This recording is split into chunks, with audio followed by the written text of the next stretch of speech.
Welcome back to another episode of Naperville Sports Weekly. I'm your host, Josiah Shineman.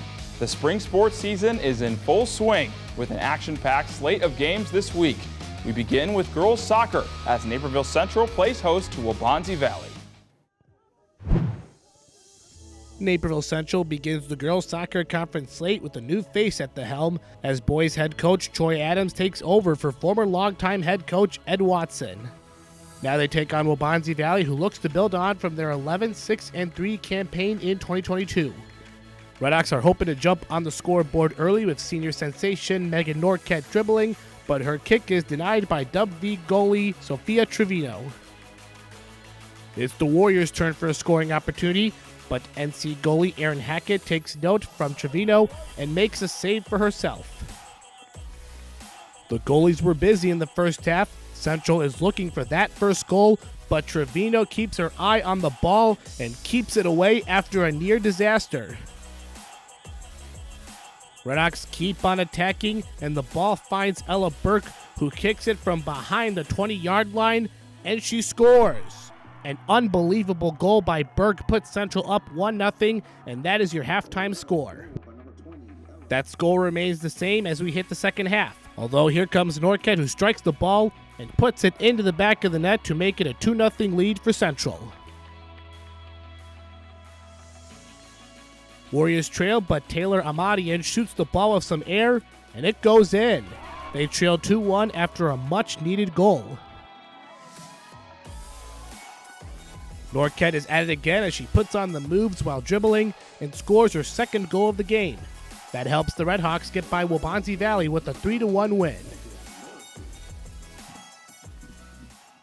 We knew we had to come out strong and play our game, and we knew it was going to be a competitive game. Waubonsie's always a strong side, so we came out and played as hard as we could, and it paid off. Obviously, that's so important. Now we can keep building on this and practicing hard and winning some more DVC games. That's really important for us.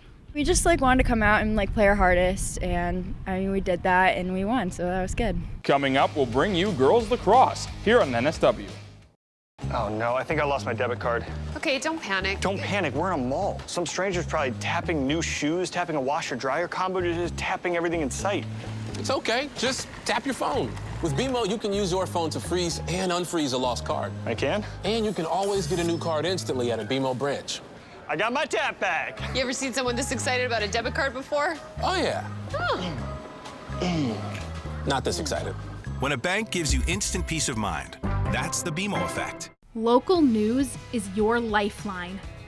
Let the Daily Herald help you navigate your world with solid reporting, good advice, and a much-needed diversion or two. We stay on the field, but this time it's girls lacrosse with Bennett Academy on the road facing Neuqua Valley in a rematch of last year's sectional final.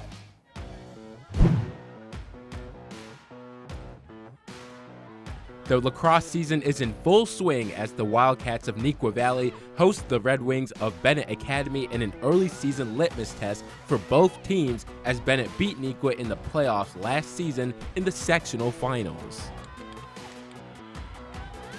The Red Wings waste no time getting on the board as Jamie Weber finds Shannon early upfield. She turns on the Jets, sprinting past the defenders and finds the back of the net to put Bennett ahead.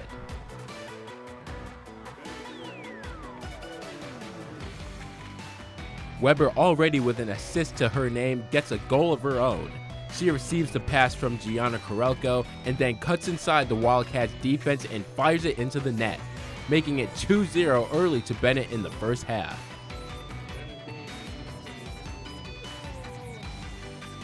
Corelco's next to get on the score sheet as Weber finds her cutting inside and then rifles it past the goaltender for her first goal of the game.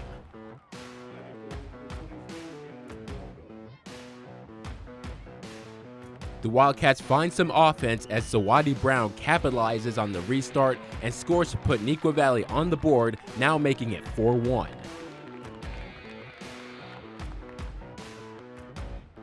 Yet the Red Wings were unfazed as Corelco finds early cutting in behind Neuqua's defense, and she makes no mistake in front of goal, extending Bennett's lead into the half 8-2. In the second half, Bennett picks up right where they left off, as Dagny Tombaugh gets in on the act and finishes from point-blank range.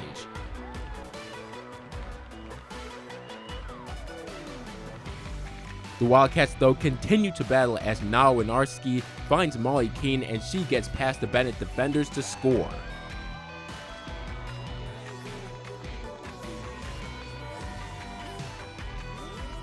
The Red Wings, though, put the game to bed as Early finds freshman Peyton Boatwright weaving behind the defense and finds the back of the net.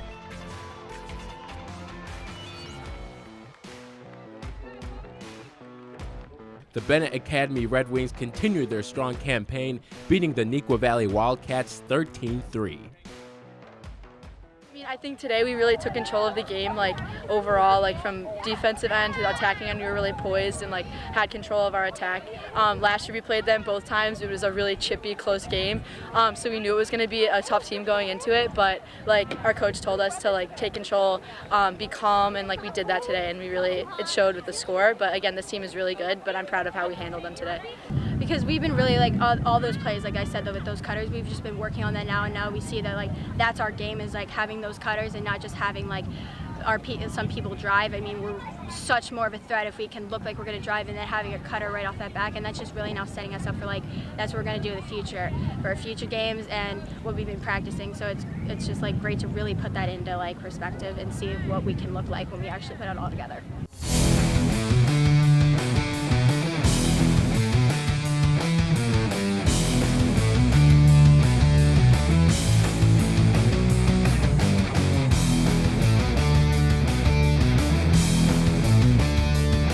For the play of the week, it's Kyle Bucher coming up with a web gem. A high fly ball is hit into foul territory, and he manages to extend for a beautiful diving catch to hold the runner at first base. What an amazing play as he lost his hat but still managed to track it down and haul it in.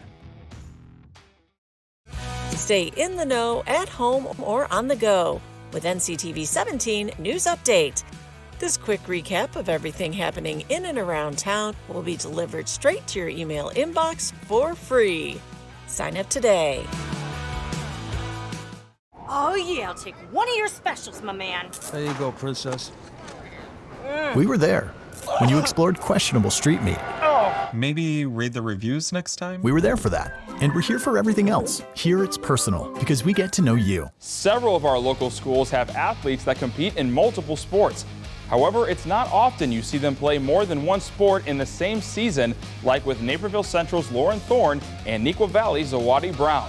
I've got more on these two competitors in this feature story, sponsored by Edward Elmhurst Health.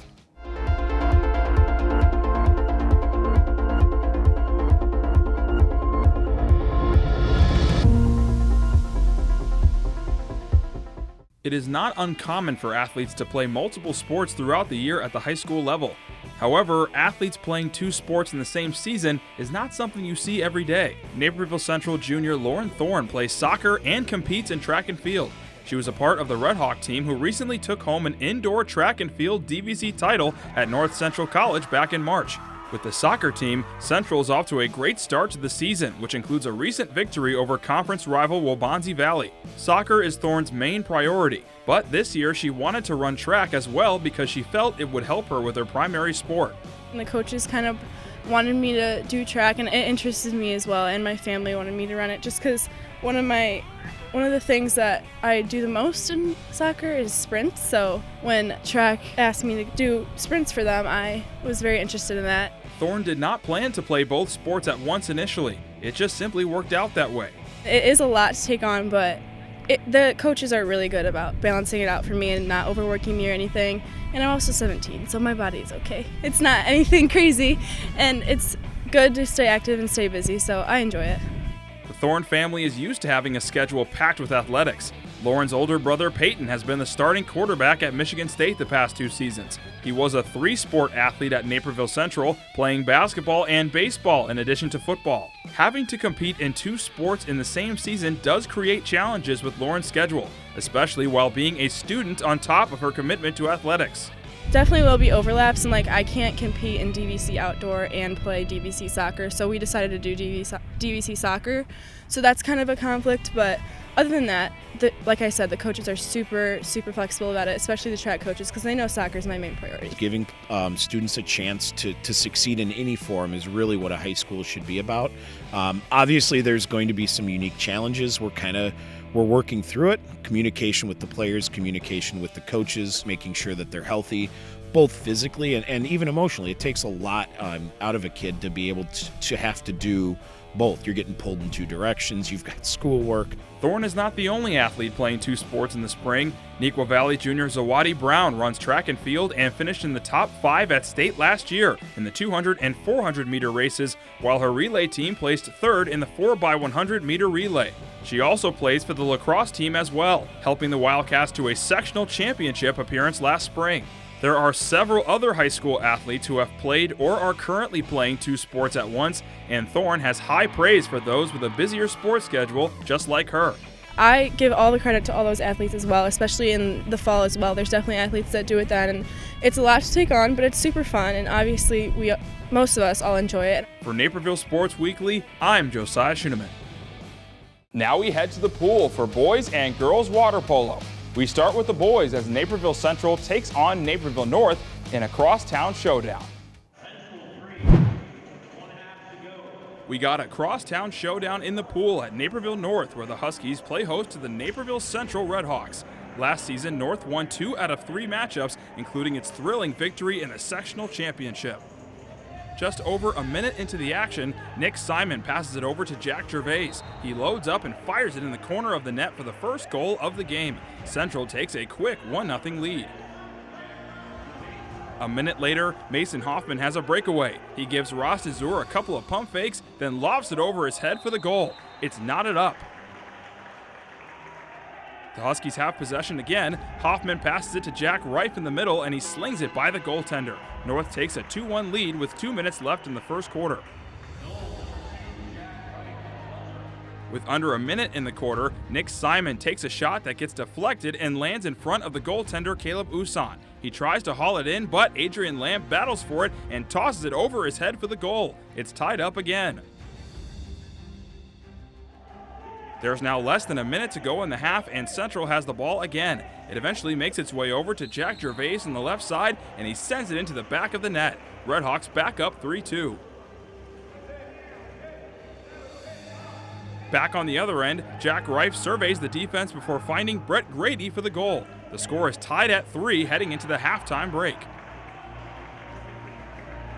Fast forward to the second half, Mason Hoffman gets the defense to bite on a shot fake, then dumps it over to Varun Vade and he nets the goal. The Huskies are back on top 4-3. Minutes later, Hoffman has the ball again. This time he connects with Reif, who quickly smacks the ball into the net for his second goal of the game. North extends its lead to 3. There's now a minute left in the quarter and the Huskies have possession again. The ball finds the hands of Hoffman again. He sends a missile off the goaltender's hands and into the net. With 5 minutes to go in the game, Naperville North moves the ball around the pool until Jason Chu quickly redirects the pass into the net. North goes on to take the 13-4 victory over Naperville Central. Yeah, so the first half we started off slow, and our defense I think was good, and we kept the defense going throughout the whole game. But as the game progressed, we were able to step up the offense and adapt to how the officials were calling the game, and I think doing that we were able to score a lot more goals in the second half. Yeah, we'll play Central again later in the season, but hats off to them. We play club with a lot of those guys, so we know them, but we look forward to playing them again. Into the water we go for a girls' water polo edition of the Crosstown Classic. Naperville North comes into this contest after nearly 2 weeks off of competition, while their rival Redhawks look for their first win over the Huskies since 2018. Huskies are already up 1-0, and Sophie Raquel finds Kelsey Wessel, who makes it 2-0 in the blink of an eye. Redhawks jump into the swing of things as Annika Patel gets the dry pass and goes top shelf to put her team within 1. However, Wessel is on a mission. Callista Jansen assists to the junior and makes the goal look too easy. You want to guess what happens next? Wessel answers that question with yet another goal. Huskies lead 5-1 at the half. Central doesn't go away quietly as Patel throws in her second goal to make it a 5-2 deficit. Next time around, Bethany Towers helps the cause with a score of her own, and they now trail by 2. However, the Huskies have an answer to the swing, this time from Sophie Raquel. North gets the job done, winning 6-3. We just knew we needed to come in, like, clean slate, like, not thinking, like, oh, we're going to win, we're going to lose. We knew Central was going to be a good team. They gained a couple new players from last year. We lost a couple, so we're still adjusting to that new team. But we just knew if we came, play our game, that we would do what we needed to do. I feel like kind of just like learning new positions and like playing around. Like I wasn't supposed to play in field today, but then that ended up happening, and we kind of just like learned and adjusted to that as well, and just being able to see where everyone fits, and then finally like finding our mold, I would say. With spring break week over, girls water polo jumps back in the pool as Metea Valley hosts Neuqua Valley. The Mustangs look to keep pace with the top teams in the DVC with a victory. Metea already leading 1-0 when Juliana Carter makes a leaping save. The goalie then throws an outlet pass to Addison Bludgeon, who is open behind the defense for the goal.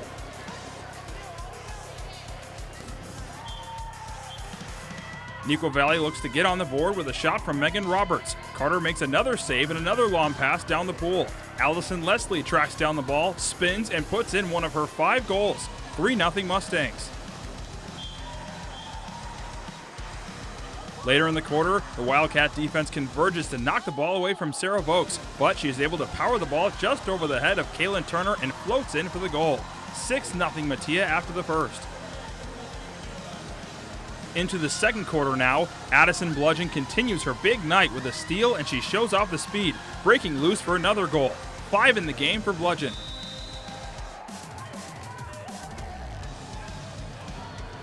Still in the second, Lillian Witt finds Brooklyn Granger, who fires home her first goal of the game to keep the good times rolling for the Black and Gold. A little before halftime, Neuqua is able to get into the scoring column as Gabriella Snyder finds Phoebe Poax for the goal.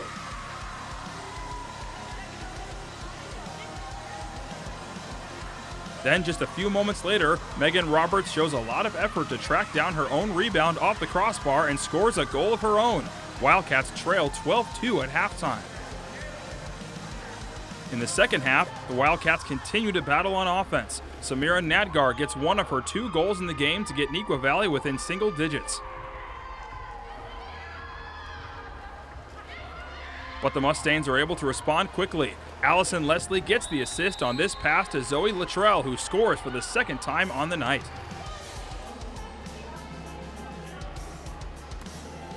Later in the half, Emily Schulk breaks free for the goal to make it 17 on the scoreboard for the Mustangs. A good night defensively for Metea Valley girls water polo in this one as well. Schulk, Kira Henkel, and Marley Schroeder combined to keep the Wildcats from knocking home another goal. The Mustangs stay perfect in DVC play at 2-0 after a 17-5 win over Neuqua Valley. Yeah, that's something we've definitely worked on, is starting right off the bat strong and keeping it throughout the whole game. Yeah, like making sure to watch the shot clock so we can counter, so we can get those fast breaks. Yeah, we've been swimming a lot at practice, so speed is definitely something that we're pretty good at, and we definitely utilize that to our advantage. Yeah, I mean, we've all been swimming together forever, so we were able to work together really well in the pool. So yeah, and we're really trying to build up our team and just getting better every day. Yeah, we're a close-knit group of people. Like Zoe said, we've been together since day one, so working together is really easy for us, and we like to build each other up, and we're competitive, so it really shows off in our games. After the break, we'll bring you badminton here on NSW. Oh no, I think I lost my debit card. Okay, don't panic. Don't panic, we're in a mall. Some stranger's probably tapping new shoes, tapping a washer-dryer combo, just tapping everything in sight. It's okay, just tap your phone. With BMO, you can use your phone to freeze and unfreeze a lost card. I can? And you can always get a new card instantly at a BMO branch. I got my tap back. You ever seen someone this excited about a debit card before? Oh, yeah. Not this excited. When a bank gives you instant peace of mind, that's the BMO effect. Naperville Crime Stoppers. Yes, I'd like to report some suspicious activity in my neighborhood. How does this work? Yes, thanks for calling. Your call is anonymous, and I'll not ask for your name. Instead, you'll be identified by tip number. In a few weeks, call back with the tip number you received, and I will let you know the status of your tip. If an arrest is made, you could receive a reward up to $1,000. How do I get the reward money if you don't know who I am? Well, when you call back, we set up a time and a place to drop the money. You will be safe, and nobody will know you gave Crime Stoppers a tip. Okay, well, here's what's going on.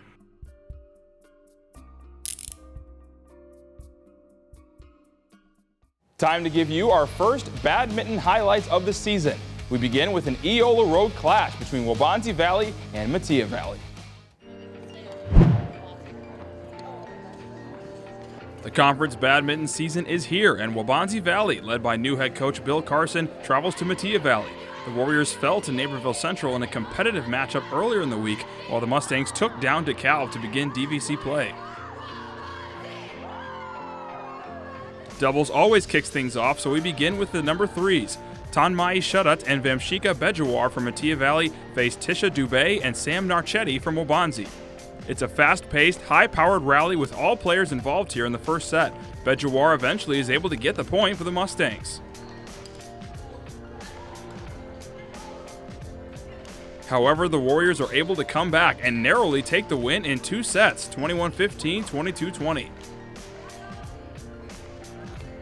Now over to number 2 doubles, where Davicha Chella and Harshitha Bhaskaran step in for the Warriors against Ria Alwala and Devangi Kohli for the Mustangs. Bhaskaran serving in the far court before Chella and Alwala go back and forth until the Warriors get the point that just drops over the net. Waubonsie looks to stay alive. After Kohli has the initial return, Alwala is able to keep her shot in play for the point. Metea takes the 2 doubles win, 21-19, 21-7. We wrap up the doubles portion with the top duos. Anjana Viswanathan and Sri Batula, both state qualifiers in 2022, are pairing up for Metea against Nora George and Ganth Kanegasabapathy. Early in the match, Kanegasabapathy catches Metea a little off guard with a flip over the net for the point. Batula qualified for state in singles a year ago, while Viswanathan made it in doubles, but the chemistry has formed quickly for the upperclassmen.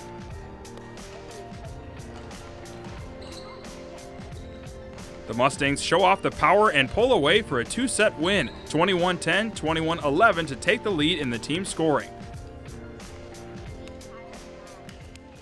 Yeah, I would say like both of us are really powerful players, but also both of us have like obviously learned from Sophie and Vivian, who were here last year, and we've taken a bunch of the techniques that they taught us and tried to implement it into our own style of playing, which is nice. Like coming from being a singles player last year, I feel like doubles is really like a challenge having another person on the court, but I feel like it's also very helpful to have that extra boost of motivation and someone like cheering you on right next to you. So I feel like this year, throughout the rest of this season, I feel like we can be very successful as a team. The singles round features Nora George from Waubonsie Valley against Sri Batula, competing in the number 2 spot. A well-placed shot from George near the back line has her opponent caught in no man's land as the birdie drops for the point.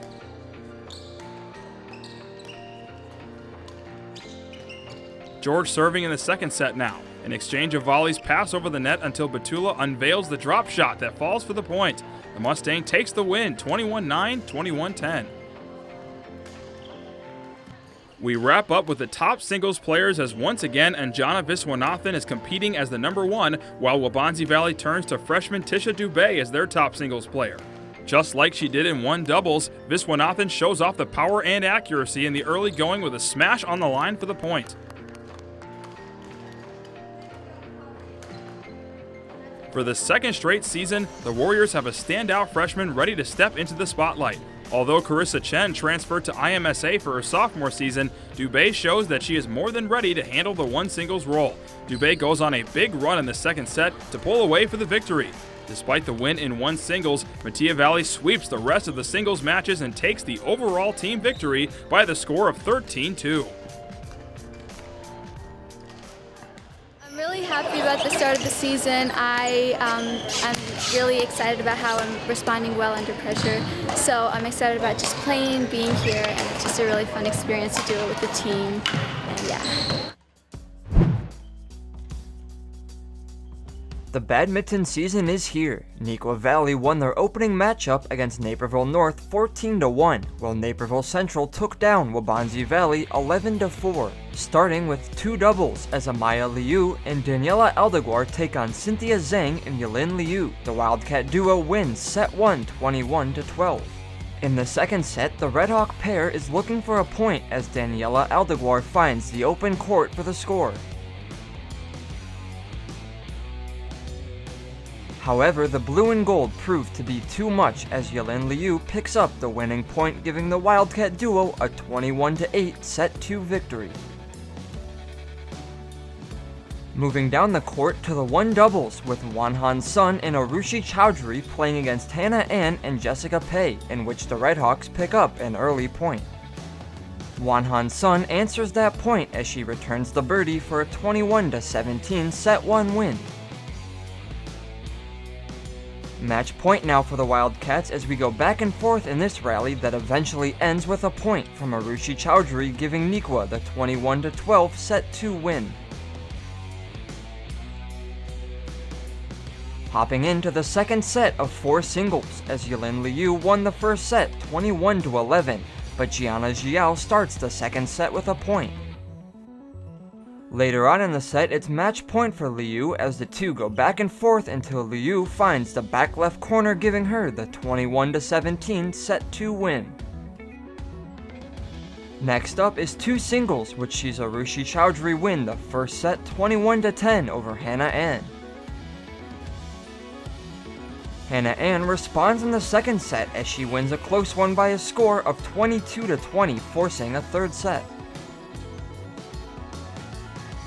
In another close set, it's the Red Hawk and Hannah Ann that prevails, winning the deciding set by a score of 21-19. Finishing off the match with 1 singles as Wanhan Sun wins the first set 21-12 over Jessica Pei. In the second set, it's Jessica Pei walking away with a close 21-19 victory, bringing us to a third set. Finishing off the third set, the two go back and forth until eventually Wanhan Sun finds the open space for the finish, giving her the 21-13 set 3 win, helping Neuqua Valley to a 13-2 win over Naperville Central.